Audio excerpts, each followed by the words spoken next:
खबर सीमांचल के सभी साथियों का बहुत बहुत स्वागत है। इस वक्त हमारी मौजूदगी ठाकुरगंज के ताराचंद धानुका एकेडमी में है, जो इस वक्त सीबीएसई फैसिलिटीज़ में आपको यहाँ से 12वीं का शिक्षा दे रही है। तो आज हमारे साथ इस स्कूल पर चर्चा करने के लिए और इस स्कूल की फ़ीस पर चर्चा करने के लिए इस स्कूल के डायरेक्टर साहब हैं और उनके जो तमाम तर शिक्षक हैं, उन लोगों से आज हम आपको मिलवाएंगे और बात करेंगे कि इस स्कूल को लेकर के आप लोगों के बीच में जो परसेप्शन फंसा हुआ है उस चीज़ों को आज क्लियर करेंगे। ऐसा लग रहा होगा आप लोगों को कि मल्टी स्टोरेज भवन है, इतने सारे फैसिलिटीज़ है, तो इस स्कूल का फ़ीस जो है काफ़ी बढ़ोतरी होगा। तो ऐसा कुछ नहीं है। इसी परसेप्शन में बात करने के लिए आज हमारे साथ डायरेक्टर सर हैं, उससे हम बात करेंगे और जानेंगे इस स्कूल के बारे में, स्कूल की खासियत के बारे में कि आप अपने बच्चों को, नॉर्मल से नॉर्मल तबके के लोग भी कैसे इस स्कूल में जो है अपने बच्चों को पढ़ा के बेहतर शिक्षा दिलवा सकते हैं। तो इस वक्त हमारे साथ ताराचंद धानुका एकेडमी के डायरेक्टर हैं। स्वागत है आपका खबर सीमांचल में। Thank you so much. आप बताइए कि आप लोगों का जर्नी कैसा रहा अब तक का इस स्कूल में, और बहुत ही कम समय में आप लोगों को सीबीएसई से 12वीं का एफिलिएशन मिलना, ये सब क्या कुछ चुनौती रहा आप लोगों के साथ? हमारे स्कूल की फाउंडेशन स्टोन ले की गई थी, आप देखिए फरवरी 2017 में जी। तो सरस्वती पूजा के दिन ऑस्पिशियस ओकेजन पढ़ाई को लेके जो होता है, तो उसमें हम लोगों ने सोचा कि फाउंडेशन स्टोन ले किया जाए और विद इन 14 मंथ्स मतलब अप्रैल 2018 में हम लोगों ने complete building, boundary wall, ground, teachers, staff, admission प्रक्रिया, complete management, sports activities, everything, जी जी, एडमिशन, बुक्स, कॉपी, किताब, bench, table within 14 months करके स्कूल को अप्रैल 2018 में रनिंग स्टार्ट कर दिया था हम लोगों ने। और सीबीएसई का कहना है कि आप कम से कम 2 साल पहले एक स्कूल को चलाइए और क्या रिपोर्ट होता है उसके बेसिस पे सारे अपने पेपर वर्क रेडी करिए और फिर हम लोग अफिलिएशन के लिए, आप लोग अप्लाई करने के लिए एलिजिबल हो सकते हैं। तो वो सारी चीज़ें हम लोगों ने की और 2020 में जब कोविड का लॉकडाउन था उस टाइम पे हम लोगों ने अप्लाई किया था और अप्लाई तो खैर हम लोगों ने पहले ही कर दिया था और एप्लीकेशन का प्रोसेस के बीच में ही जो है लॉकडाउन लग गया था।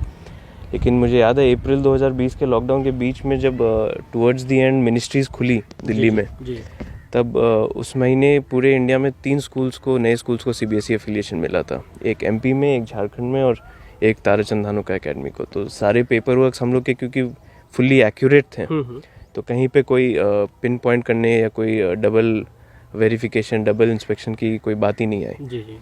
तो इन सारी चीज़ों को लेते हुए एक तो स्पीड में काम करना, तेज़ी से रफ्तार में एजुकेशन को आगे ले जाना, ये प्रायोरिटी है।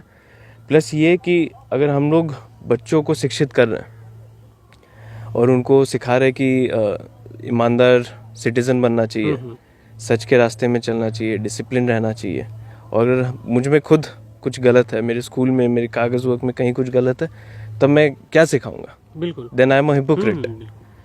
तो कहीं कोई पेपर वर्क में दिक्कत नहीं थी, इसलिए एफिलिएशन एक बार में 2020 में मिल गई। उसके बाद फिर अगले साल हम लोगों ने सीनियर सेकेंडरी जो है सीबीएसई के क्लास 12 तक, उसके लिए भी अप्लाई किया। आई थिंक जून के 10-12 तारीख को हम लोगों ने अप्लाई किया और 20 तारीख के आसपास हम लोग को 5 से 6 अप्रूवल आ गया कि आप लोग का जो अफिलिएशन है वो अपग्रेड किया जाता है, आपका ये ग्रांट लेटर है।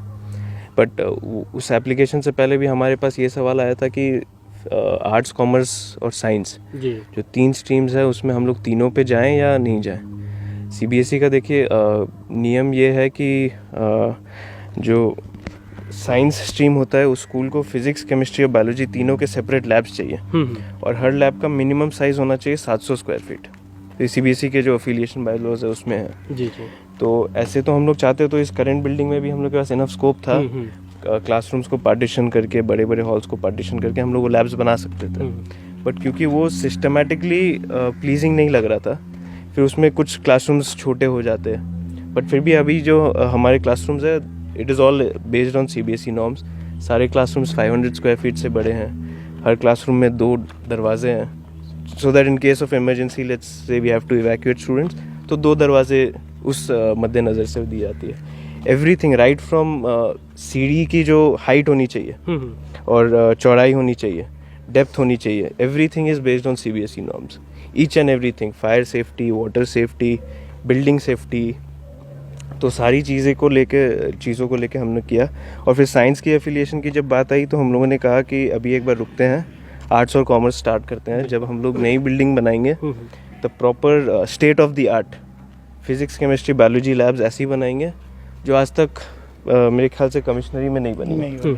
इस टारगेट से हम लोग चले हैं। तो अभी आर्ट्स और कॉमर्स में हमारे पास है बच्चे और उनके 12 की तैयारी हम लोग करवा रहे हैं। अगर 10वीं की बात करें तो 10वीं तो आपके यहाँ से कई दफ़े बोर्ड में बैठा भी होगा, क्या रिजल्ट रहा? जो हमारा सबसे पहला बैच था क्लास 10 का, वो 2022 में उन लोगों ने बोर्ड में अपीयर किया था जी। 22 बच्चे थे हमारे और 18 बच्चों ने फर्स्ट डिवीज़न किया। तो मोर देन 80% फर्स्ट डिवीज़न करना first batch, it's not usual. और सारे के सारे 22 बच्चे बहुत अच्छे मार्क्स से पास हुए।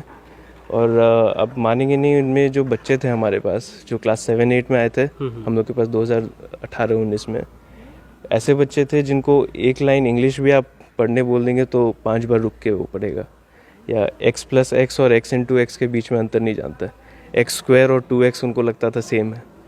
तो उन सारे बच्चों को भी हाथ पकड़ के टीचर्स ने, और बीच में 2 साल कोविड लॉकडाउन भी, तो ऑनलाइन क्लासेस भी संचालन करना, उनको पकड़ पकड़ के लाना, इंगेज करना।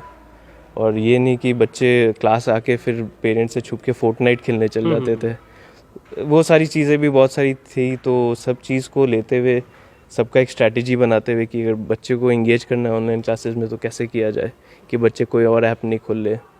प्रॉक्टरिंग का हम लोगों ने मेथड अपनाया। So lot of things had been done. तो फाइनली उसका ये रिजल्ट था, और जो स्कूल का टॉपर था वो 94% लेके आया।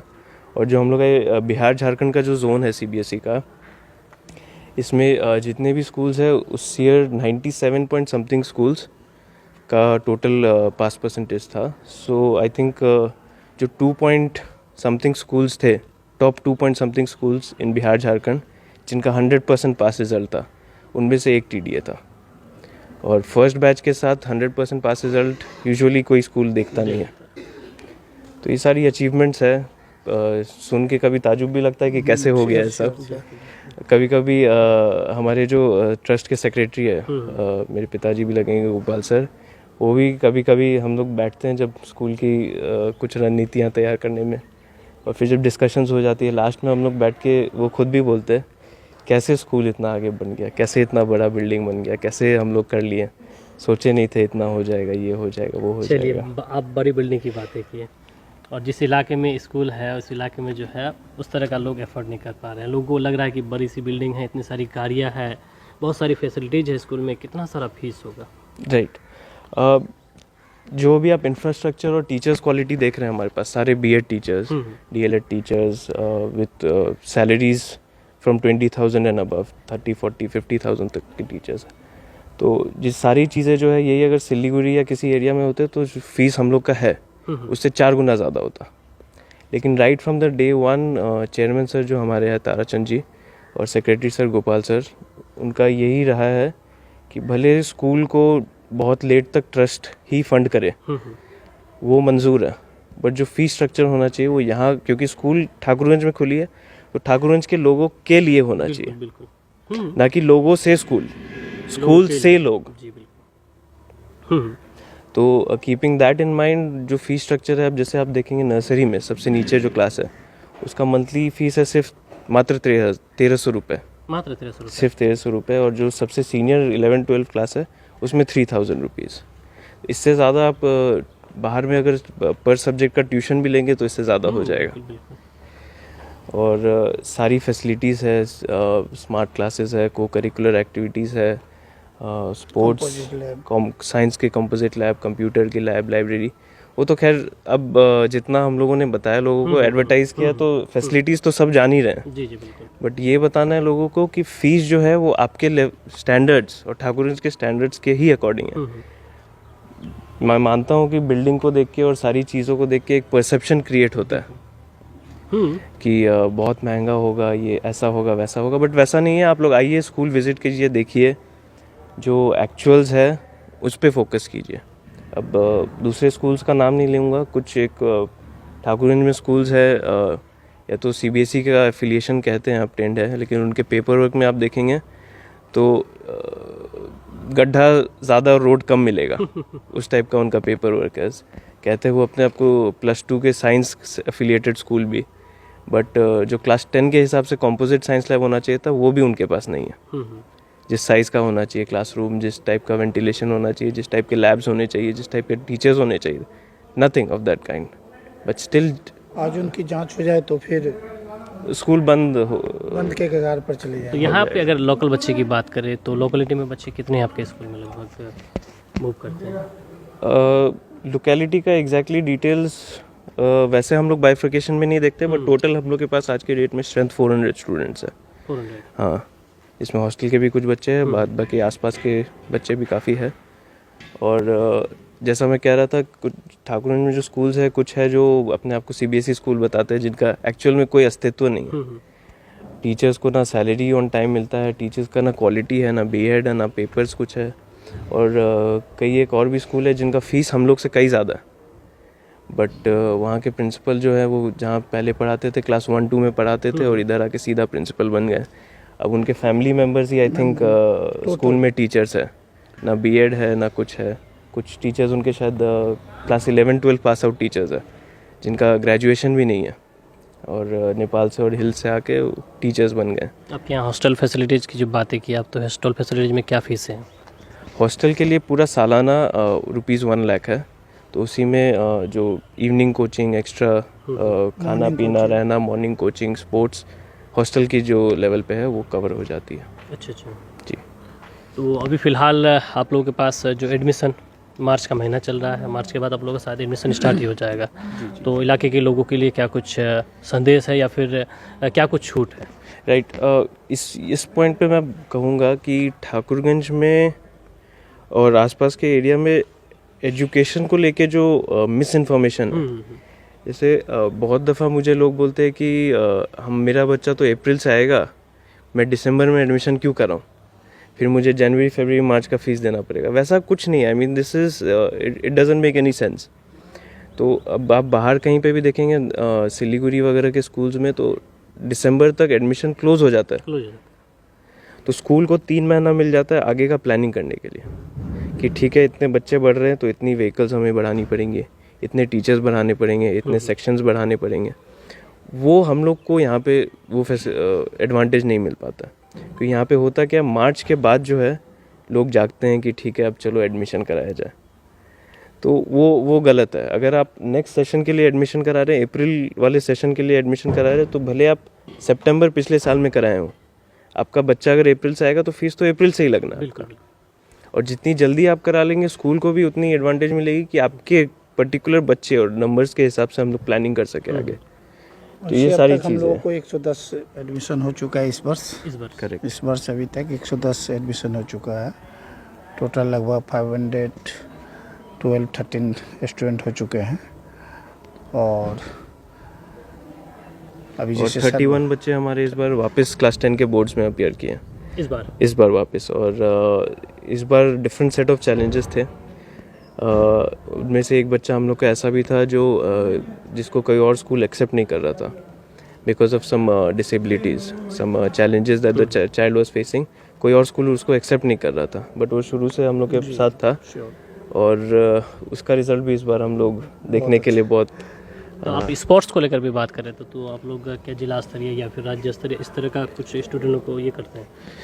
अभी हम लोग उतने तैयार नहीं है। अभी हम लोग की जो ग्रास रूट ट्रेनिंग है बच्चों की स्पोर्ट्स में, अभी वो चल रही है। एक बार हम लोग रूट्स में स्ट्रांग हो जाए, जब हम लोग खुद को कॉन्फिडेंट पाएंगे कि अब हम तैयार है, तो डिस्ट्रिक्ट, जोनल वगैरह सारे सीबीएसई के कॉम्पिटिशन्स में हम लोग खेलना चाहेंगे। इस बार भी हम लोग के बच्चे टाइकोंडो वगैरह में जाने वाले थे, बट क्योंकि एग्ज़ाम का पीरियड पड़ गया था और कुछ लॉजिस्टिकल इश्यूज आ गई थी, तो हम लोग जा नहीं पाए थे। नहीं तो टाइकोंडो और खो खो में हमारे बच्चे जाने वाले थे इस बार। जोनल्स के लिए रांची जाने वाले थे। जी। ऐसे ओलंपियाड एग्जाम वगैरह। हाँ, ओलंपियाड एग्ज़ाम्स जो होती है, science olympiad, national science olympiad की तरफ से, हिंदुस्तान ओलंपियाड की तरफ से, उसमें हमारे बच्चे ऑलवेज़ रेडी रखते हैं। क्योंकि ये ओलंपियाड जो है ना, ये एक टाइप का ट्रेनिंग है फॉर आगे चल के यूपीएससी। उसका जो एग्ज़ाम पैटर्न होता है, जो एमसीक्यू पैटर्न होता है, ये सारी चीज़ें बच्चों को यूपीएससी जैसे एग्ज़ाम्स के लिए तैयारी करती है। तो हम लोग का ओलंपियाड्स में ऑलवेज़ फोकस रहा है और ऑलवेज़ रिजल्ट भी आया हमारे बच्चों को। जी। और केंद्र सरकार के द्वारा, बिहार सरकार के द्वारा जो है पुरस्कृत भी किया गया है। बिल्कुल, इसी पर हम चर्चा करेंगे। जी, इस पर पुरस्कृत भी किया गया है और हमारे बच्चे आगे बढ़ भी रहे हैं और डिस्ट्रिक्ट लेवल पर भी हमारे बच्चे सभी स्कूल में अव्वल आए हैं। अभी जो भी कंपटीशन होते हैं हमारे स्कूल के बच्चे, टीडीए के बच्चे उसमें आगे आते हैं। चलिए, चलते चलते लास्ट संदेश क्या है राजदीप भाई आपका?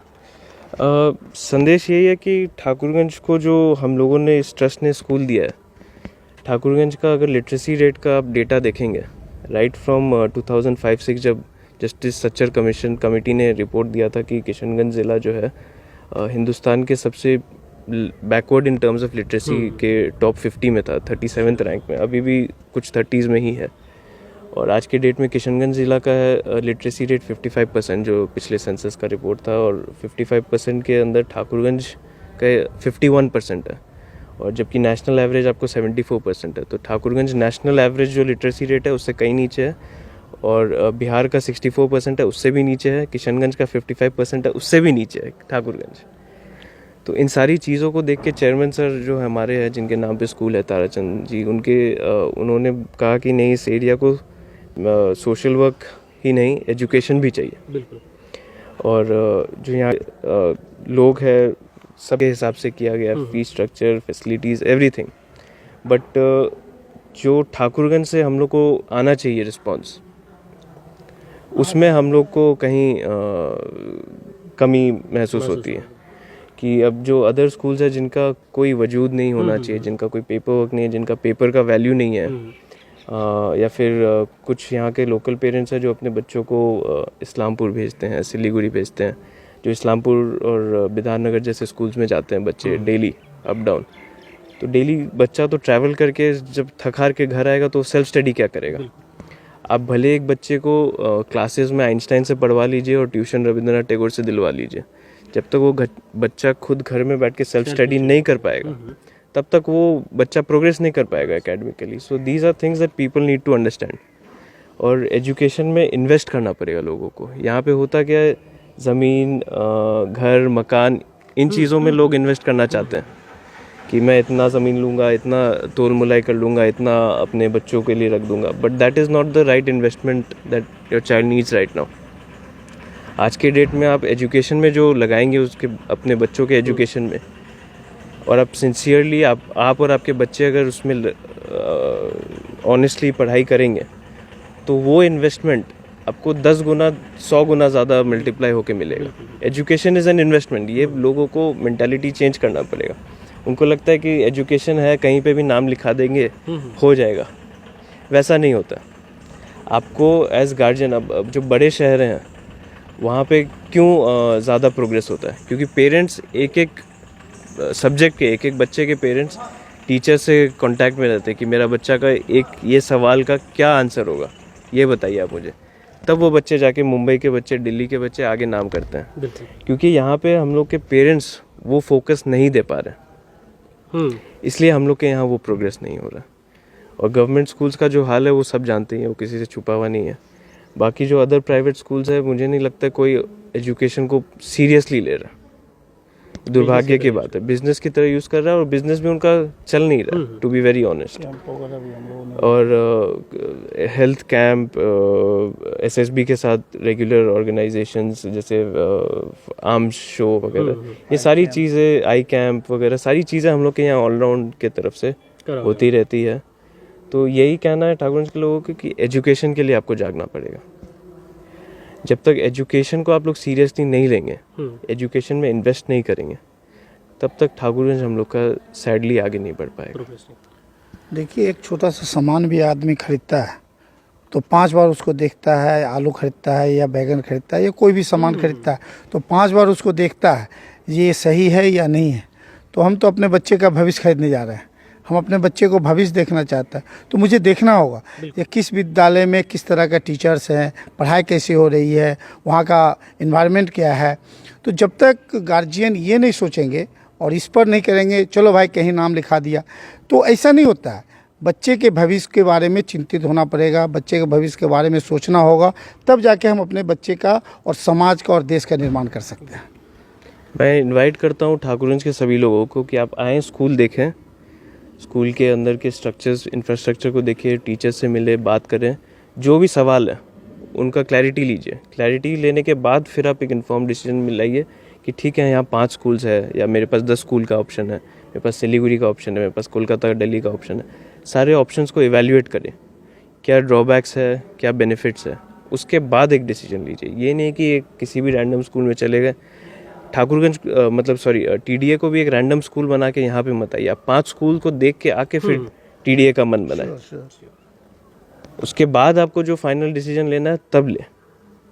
ठीक, थैंक यू। तो अभी फ़िलहाल आप जो है TDA यानी कि ताराचंद धानुका एकेडमी के डायरेक्टर साहब को सुन रहे थे, जिन्होंने आपकी उम्मीद है कि जिन्होंने आप लोगों की जो है सारी गलतफहमियां दूर की होगी। आप लोगों को लग रहा होगा कि ये सारी इतनी बिल्डिंग, ये सारा इतना इंफ्रास्ट्रक्चर और इस तरह का कैंपस और एक ऐसे परिवार से स्कूल जहाँ पे जो है ये बड़े लोगों के लिए बनाया गया, तो ऐसी कोई बात नहीं है। आप नॉर्मल से नॉर्मल तबके के लोग भी यहाँ पे आ सकते हैं और एक बार आके यहाँ पे एडमिशन छोड़िए, सबसे पहले तो आप विजिट कर लीजिए, यहाँ पे विजिट कीजिए, क्लासरूम विजिट कीजिए, यहाँ के लैब विजिट कीजिए, शिक्षकों से मिलिए, इन लोगों से डिसीजन लीजिए।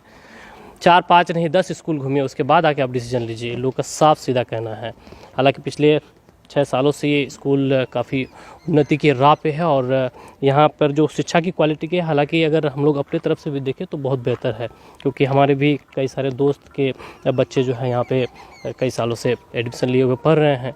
लेकिन आप लोगों को जो लग रहा था कि भाई इतनी सारी बिल्डिंग है, इंफ्रास्ट्रक्चर है और क्या कहते हैं इतनी बड़ी फैमिली की स्कूल है, तो ये लोग जो है कुछ बड़े फैमिली के लिए ही बनाया गया होगा या निर्माण किया गया, तो ऐसा कोई बात नहीं है। आप जो है बिल्कुल एक छोटा सा नर्सरी का आपको 1000 का फीस, ये बहुत कम फीस है भाई।